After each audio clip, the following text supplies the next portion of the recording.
Alors, merci beaucoup à tous de vous être déplacés ce matin, cet après-midi, c'est-à-dire, ouais, il est 2 heures l'après-midi. Merci à vous de vous être déplacés cet après-midi.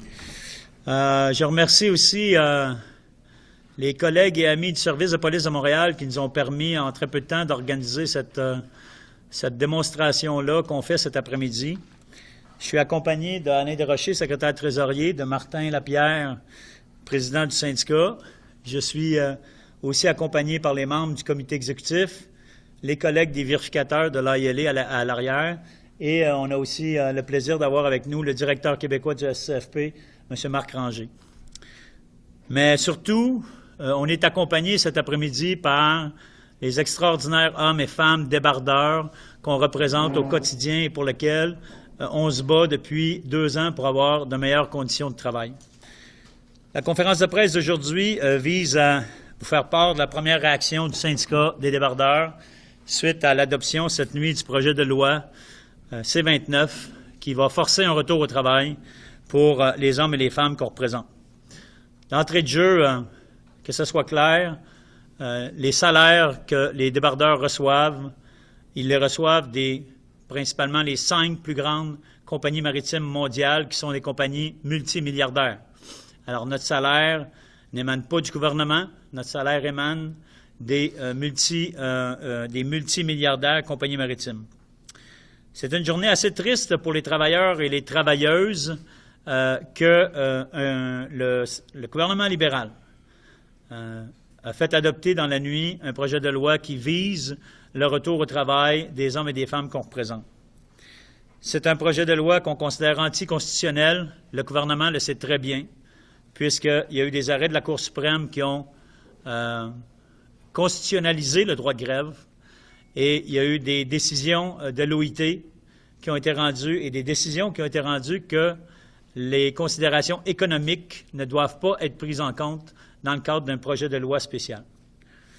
Alors, nécessairement, on vous annonce tout de suite que dès qu'il sera adopté, le syndicat va contester la validité de ce projet de loi spécial-là. Nous avons déjà saisi l'OIT, l'Organisation internationale du travail, dès lundi sur l'invalidité de cette loi-là et nous avons déposé une plainte auprès de l'OIT puisque le Canada est signataire de 2 traités internationaux à l'OIT en ce qui a trait au respect du droit de grève et principalement, il a signé une entente internationale qui spécifie que le travail de débardage n'est pas un service essentiel au sens strict du terme. Je rappellerai également que le Conseil canadien des relations industrielles a rendu une décision sur les services essentiels et a paramétré quels étaient les services essentiels et que malgré ça, le syndicat avait offert en août dernier à l'employeur la possibilité de sortir les conteneurs reliés à la pandémie, aux médicaments. Nous l'avons rappelé vendredi dernier dans notre conférence de presse quand on a annoncé la grève de lundi matin, le 26, que nous allons aussi offrir à l'employeur, et il le savait, qu'on ferait les conteneurs reliés à la pandémie. Depuis lundi matin, on n'a reçu aucun appel de l'employeur en ce sens-là, et j'ai écouté les débats hier, comme beaucoup de débardeurs, et ce qu'on a constaté, c'est qu'il y a eu beaucoup de démagogie de fait par certains hommes et femmes politiques, précisant qu'il y avait des médicaments de prix dans le port, que c'est épouvantable, qu'il n'y aurait pas de dialyse, les équipements qui servent à faire des dialyses ne pourraient pas être fournis. Je m'excuse, mais c'est de la pure démagogie puisque le syndicat des débardeurs avait affaire de faire ces conteneurs-là. Alors, on s'inscrit en faux par rapport aux prétentions des politiciens sur le matériel médical, puisqu'on l'avait offert. On a aussi beaucoup entendu parler, lors des débats hier, que ça fait plus de 100 jours qu'on est en négociation.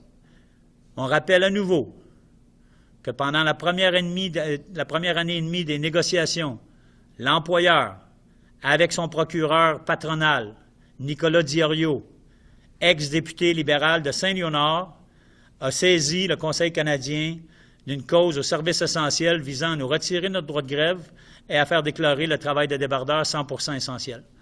Cette cause-là a pris 1 an et demi, a retardé le processus de négociation, tout le monde restant campé sur ses malgré les nombreuses rencontres qu'il y a eu pendant cette période-là, tout le monde est resté campé sur leur position en attendant d'avoir la décision.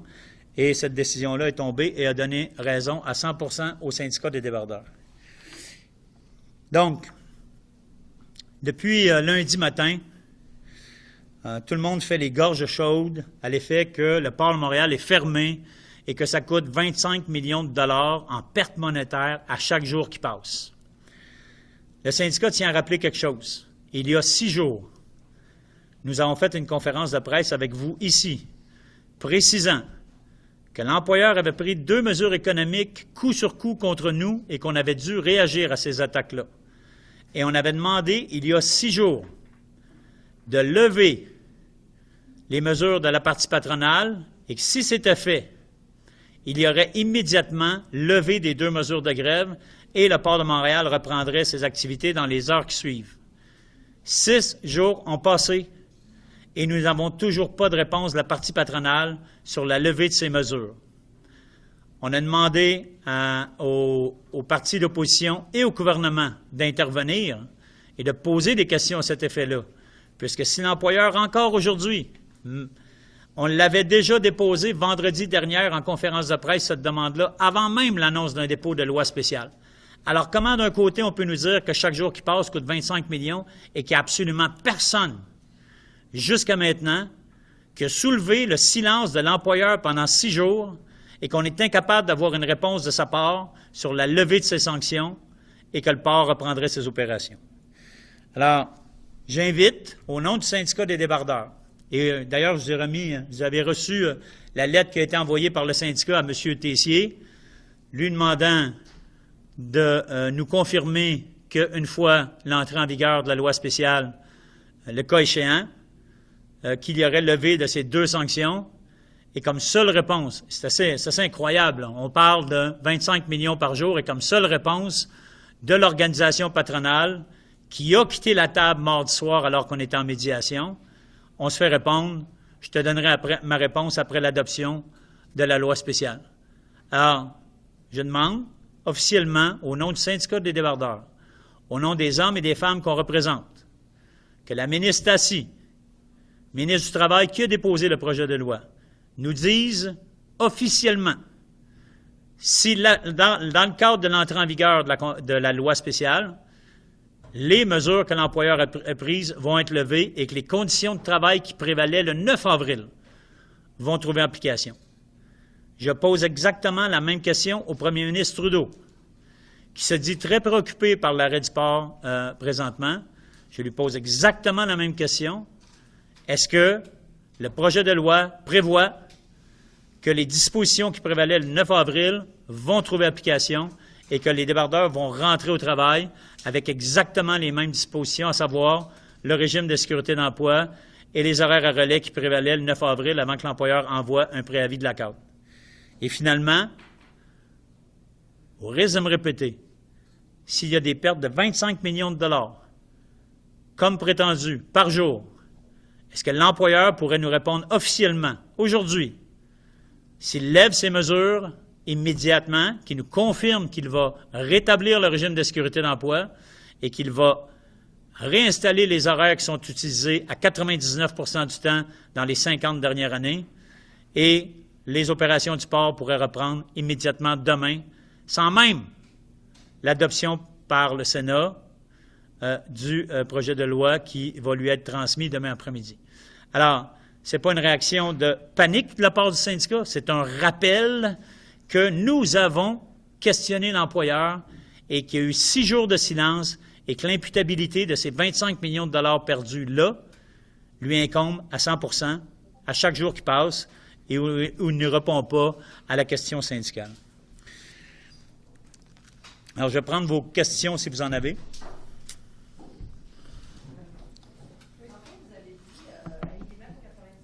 Oui.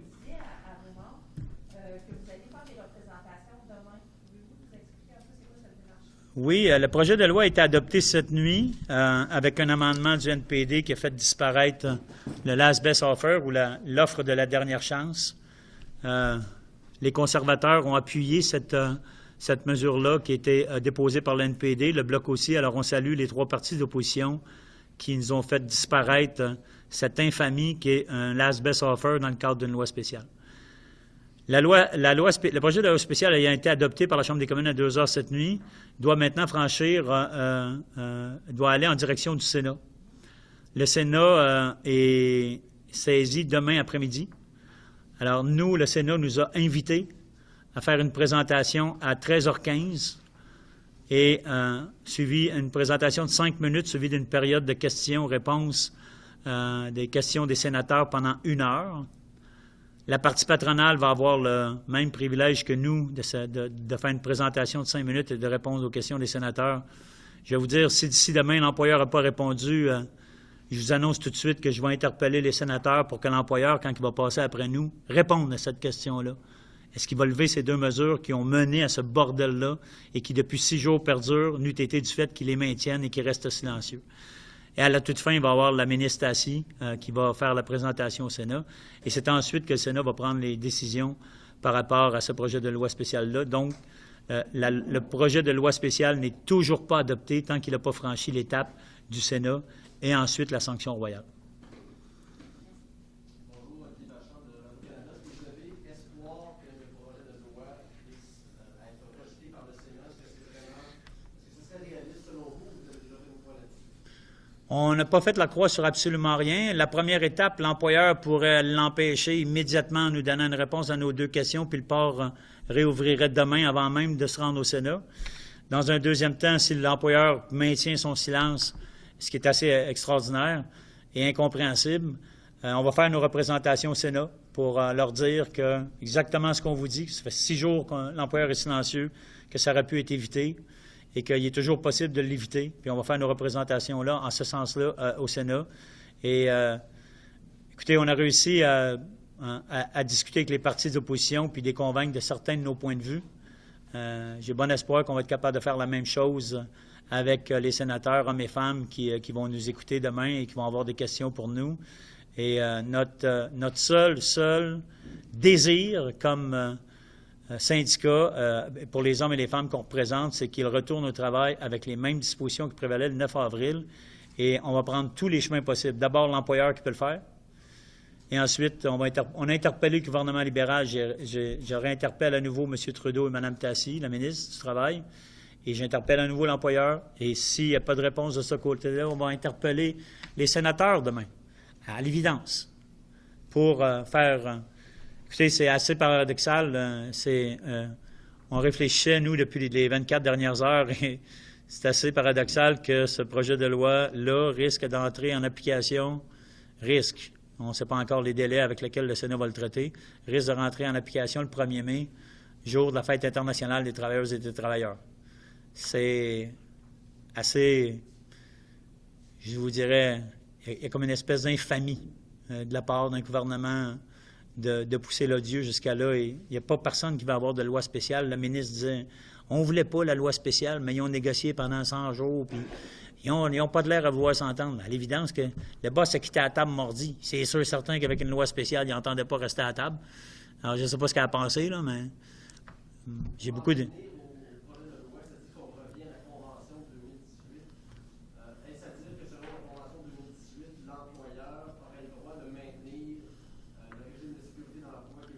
À l'obligation. L'employeur peut bien prétendre qu'il n'y a pas assez de navires dans le port pour le réinstaller. L'employeur prétend que les horaires de travail, il peut s'en prémunir des horaires qu'il nous a installés lundi matin via la convention collective. Il y a eu une plainte de déposer dans le passé là-dessus. Et j'ajoute que ça avait créé un bordel en 2018 et qu'on avait eu la parole de la partie patronale qu'il n'utiliserait plus ces horaires-là jusqu'à la fin. Ces horaires-là sont utilisés 1% du temps dans les 50 dernières années. L'employeur savait très bien ce qu'il faisait.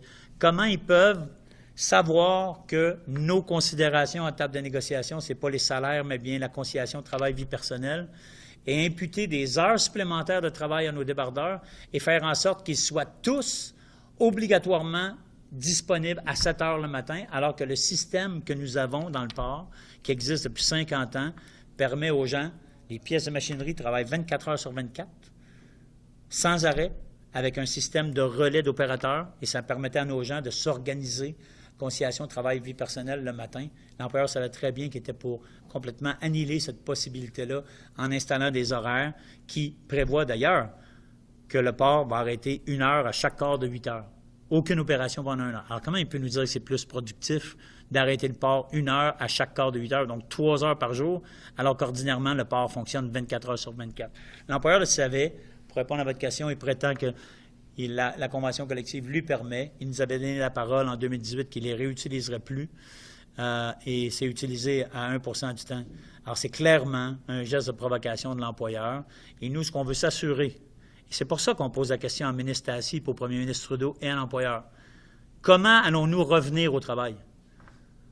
Avec encore ces horaires de travail-là, qui sont utilisés 1 % du temps en 50 ans, pour encore frapper sur les débardeurs qu'on représente? Encore essayer d'humilier les débardeurs qu'on représente? C'est ça la question qu'on pose aujourd'hui. Et je pense que l'employeur est capable d'y répondre au budget annuel qu'il a de 70 millions, puis au nombre d'avocats qu'il y a dans sa shop. Il est capable de répondre d'autre chose qu'une aberration puis qu'une stupidité comme « je vais te répondre une fois que la loi va être passée ». Ils doivent bien savoir comment ils entendent agir une fois la loi passée. Et ça, c'est ça qu'on veut savoir, nous.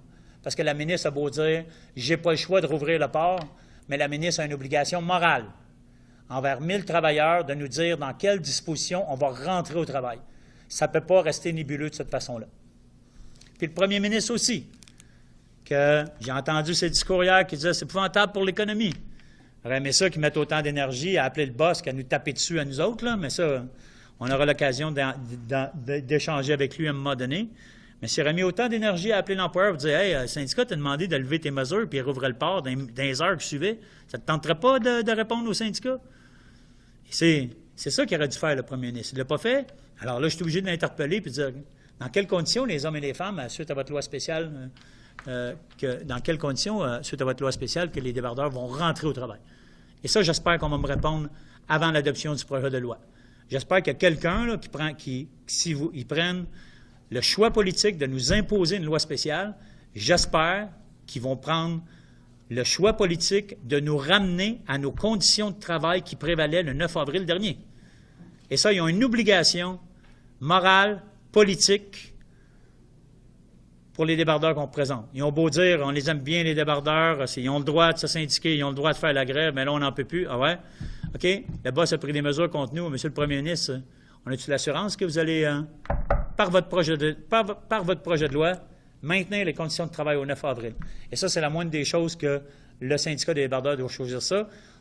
Ce qu'on comprend de ce projet de loi, c'est qu'on va rentrer en médiation arbitrale pour une période de 14 jours et ensuite qu'il va y avoir une médiation, ça va tomber une médiation arbitrale s'il n'y a pas d'entente dans les 14 jours. Dans quelles conditions on va négocier, nous? Si lui rouvre le port pour des raisons économiques, là, j'espère qu'il va rétablir la totalité des droits des syndiqués et qu'on va pouvoir faire la médiation dans les meilleures dispositions possibles sans que nos membres subissent les 2 mesures que l'employeur avait imposées. Alors, on a bien tenté, par le biais de nos canaux syndicaux, fédéraux, que ce soit la CFP nationale, que ce soit le Congrès du travail du Canada, d'obtenir des réponses. Mais là, je m'excuse, mais on est obligé de le demander publiquement, à la fois au ministre, à la fois à l'honorable premier ministre Trudeau et à la fois à l'employeur. Et on va avoir des réponses pour savoir dans quelles dispositions nos gens vont rentrer au travail.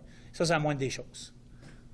Dans l'éventualité où les débardeurs sont forcés de retourner au travail, il n'y a pas la levée des 2 conditions, est-ce que le syndicat tombe dans quelconque autre moyen de pression? On n'est pas rendu à réfléchir à ça. On est rendu à mettre toutes les énergies à essayer de convaincre ceux qui nous ont imposé cette loi-là, qui l'ont fait voter, qui ont fait un petit peu de démagogie sur notre dos, un brin de politique sur notre dos, d'au moins avoir la décence de s'assurer que les débardeurs reviennent aux conditions de travail du 9 avril. On met toutes nos énergies là-dessus. On n'est pas rendu à réfléchir sur qu'est-ce qui arrive après. On met vraiment toutes nos énergies depuis les derniers jours. Vous le voyez, on l'a mis avec l'employeur, on lui a envoyé une réponse, puis la réponse est assez laconique puis assez stupide, dans mon point de vue. Alors là, on est obligé de se retourner à nouveau vers les médias pour sensibiliser la population que cette grève-là pourrait être encore évitée, encore aujourd'hui, et qu'on pourrait retourner au travail demain si l'employeur rencontre les 2 demandes qu'on lui a demandées. Et puis, c'est les dispositions de la convention collective qu'on veut qu'ils s'appliquent. Et là, on était obligé d'interpeller le gouvernement qui a fait la loi spéciale contre nous. Et c'est clairement pas une loi spéciale contre l'employeur. L'employeur a quitté la table mardi, puis c'est silence radio. On est rendu jeudi après-midi. Alors, lui, il n'y a aucune espèce de pression. Moi, à un moment donné, on rigolait entre nous autres. On dit, ce qui est parti, le boss, il a quitté la table. On s'est tous dit, il est peut-être parti faire son party de la loi spéciale un petit peu avant terme. Faut croire qu'il a mis ses énergies dans son party plus que d'avoir un règlement à table de négociation. Alors, si le boss aurait eu une loi qui l'aurait touché, il serait encore assis à la table de négociation. Alors, un va avec l'autre, selon nous. Mais on n'est pas rendu là encore dans nos analyses, madame. J'aurais une autre question à propos du climat. Bon, vous venez de le dire, c'est pas une loi spéciale qui vous avantage, en tout cas, prime abord. Vos membres sont dehors, ils ont l'air pas contents, mais presque. Pourquoi on en est rendu à ce climat-là dans vos rangs? Est-ce que c'est parce qu'ils sont à bout? Parce qu'ils pensent qu'ils vont avoir plus avec la médiation? Pourquoi on a ce climat-là aujourd'hui de vainqueurs plutôt que de syndicats, comme on a déjà vu, qui rentrent au travail la tête basse, pour pas dire d'autres choses? Je pense pas que c'est un sentiment de vainqueur comme de fierté de se regrouper tous ensemble à nouveau. C'est rare qu'on ait l'occasion, à cause de la pandémie, de se regrouper tous ensemble, les hommes et les femmes qui exercent ce métier de débardeur. On leur a demandé symboliquement de venir nous appuyer pour cette conférence de presse-là. Ils ont répondu au-dessus de nos espérances. Il y a plusieurs centaines de débardeurs qui sont déplacés symboliquement, et on est extraordinairement fiers de les représenter. La fierté qu'ils ont, c'est qu'ils ne se laisseront pas casser par cet employeur-là. Que malgré toutes les dizaines de millions que l'employeur met en recours juridique, les dizaines de congédiements qu'il fait pendant la durée d'une convention collective, les milliers de jours de suspension qu'il impose à nos membres, les membres du syndicat des débardeurs ne se laisseront jamais casser par cet employeur-là. C'est ça que vous voyez dehors. C'est ça que vous voyez, la fierté qu'ont nos gens de faire le métier de débardeur de père en fils et de père en fille. Et c'est un message très fort à l'employeur parce que, avec l'attitude qu'il a eue cette année, encore une fois, mais je vous dirais que c'est assez récent parce que j'ai connu des associations dans les emplois maritimes qui respectaient les débardeurs. J'ai connu des officiers à l'AM, à l'Association des emplois maritimes, des messieurs qui considéraient et qui respectaient les débardeurs. J'ai jamais vu une cuvée autant détester les débardeurs pour une raison que j'ignore. J'ai jamais vu une cuvée chez l'employeur, je vous dirais, aussi sanguinaire envers les hommes et les femmes qu'on représente. Nos femmes ont reçu des mesures disciplinaires parce qu'ils étaient dans leur période de règles, puis ils devaient arrêter leur camion pour aller à la salle de bain, puis ils ont reçu des mesures disciplinaires pour ça. Ça vous donne une idée sur l'employeur, mais l'employeur pense qu'on est en 1910, puis qu'il va casser les débardeurs, puis qu'on va tous devenir des buveurs de lait. Mais des buveurs de lait, ça mange pas des conteneurs à longueur de journée. Ça n'en fait pas 30 conteneurs à l'heure, des buveurs de lait. J'ai rien contre les buveurs de lait, là, mais on a des gens passionnés par leur métier, qui des fois, pour certains, sont caractériels, puis c'est comme ça qu'on les aime en ce qui nous concerne, puis ils en mangent du conteneur. Mais ce que l'employeur ne comprend pas, c'est qu'avec toutes ces attaques contre les débardeurs, peut-être que la motivation va être différente après. Clairement. Clairement. J'annonce pas qu'il va y avoir des moyens de pression illégaux. J'annonce que juste le petit ouf de plus qui était donné avant, mais peut-être qu'il ne sera plus là. C'est ça que l'employeur va avoir créé, et il sera le seul responsable de ça. Michel, est-ce que tu pourrais juste quelques mots en anglais, qu'on a au moins 2 médias ici qui Ouais. OK. Ouais, c'est vrai, la dernière fois, j'avais dit à Ian que j'étais pour avoir... Ian, c'est mon anglophone préféré, un de mes 4-5 anglophones préférés, qui est le président des vérificateurs syndiqués à l'ILA. Il m'avait dit la dernière fois, je vais te mettre une oreillette, puis je vais te donner les mots en anglais, puis on a oublié l'oreillette, là, Ian. Alors, je vais essayer de parler mon anglais comme une vache espagnole, là, je vais faire de mon mieux. The Longshoremen Union react today about the adoption of the project, the project of back to work legislation by the government in Ottawa last night. It's a sad day for the workers all around Canada. It's a sad day for the longshoremen, and the government already know that this law is not constitutional, and we're going to challenge this law in front of the tribunal. We already challenged this law in front of the Organisation Internationale du Travail, but we repeat that the question we asked 6 days ago, the question was very simple. Does the employer gonna left or stop the measure they took against the longshoremen? And if they do so, the port could be reopened in the next hour. It didn't need a special law to reopen the port. And since 6 days, we have no answer from the employer. We give you the question that we wrote to the employer, and we give you his stupid response that he said, I'm going to respond to the longshoremen to the union after the adoption of the law. How could we say every day $25 million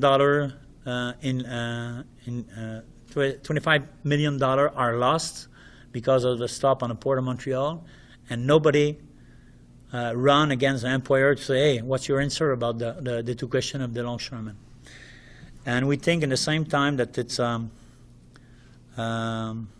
social responsibility for the Prime Minister of Canada, Mr. Trudeau, and for the Minister of Labour, Madame Tassi, that to answer our question, they put a special law.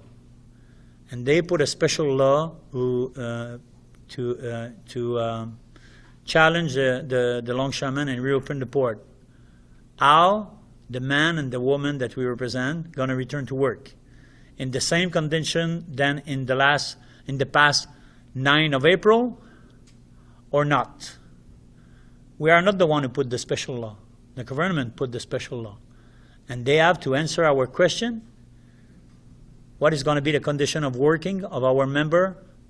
Is it going to be for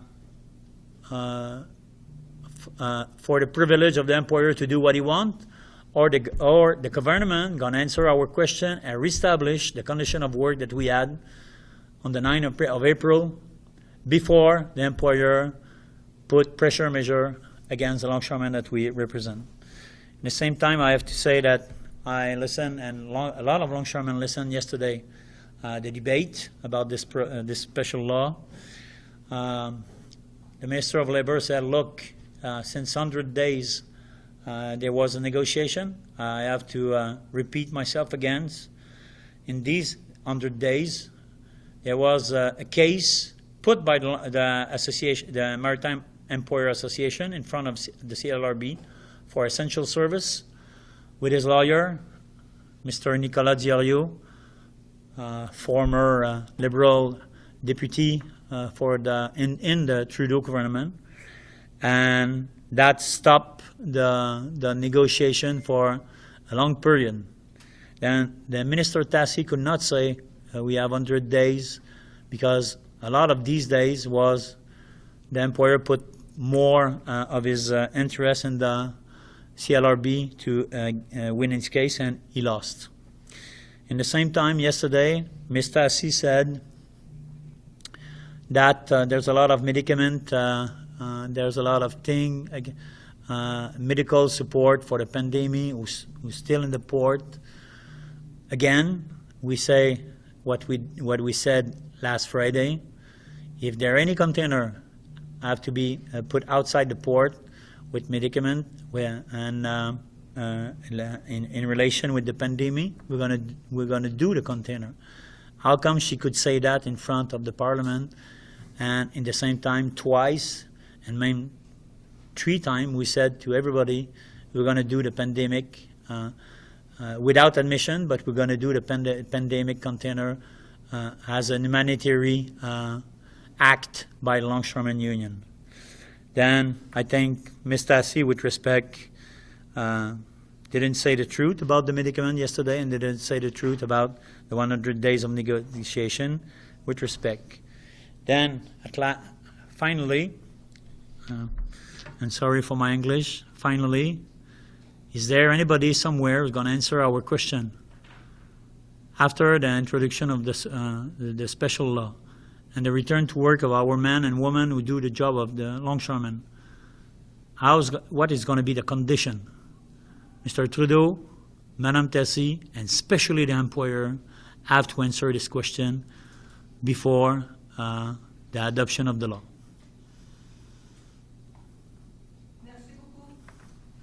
C'est bon pour tous? Merci à vous de vous être déplacés, vous êtes excessivement gentils.